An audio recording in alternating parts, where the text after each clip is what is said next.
La economía peruana está pasando un mal momento. Los organismos internacionales y los institutos de investigación nacionales han revisado sus cifras y han acordado que en el 2023 la economía peruana se reducirá. Esto no pasaba desde la pandemia y antes de eso no pasaba desde 1998, cuando aún se estaba implementando las reformas económicas que traerían el milagro económico peruano unos años después.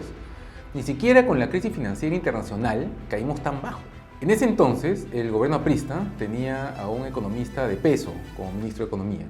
Uno que no solo entendía de macroeconomía, sino que además tenía manejo político y sabía cómo ganarse la confianza de los agentes económicos.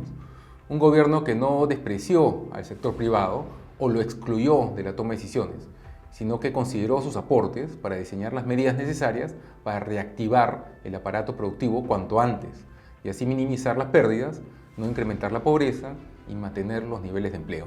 El gobierno aprista, que hizo frente a esta crisis, reactivó la economía en cuestión de meses. En 2008 habíamos crecido 9.1%. En 2009 crecimos apenas 1.1% por efecto de esta crisis. Pero el año siguiente nomás ya estábamos creciendo de nuevo a 8.3% y mantuvimos crecimientos por encima del 6% hasta que llegó Ollantaytamala. Entonces todo comienza a decaer. Este es el punto que nuestros amigos críticos del actual gobierno no quieren reconocer por nada, que fue ahí que comenzó la debacle. La crisis actual, en cambio, no se origina en el gobierno vigente, se origina en el gobierno que sigue al aprista, el de Ollantaytamala, y uno lo ve clarísimo en las cifras.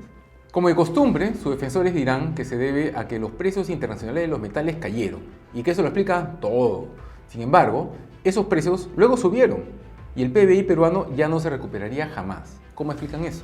El único año en el que tuvimos un crecimiento por encima del 4% sería en el 2021, por efecto rebote que siempre hay que estarle explicando a Pedro Frank.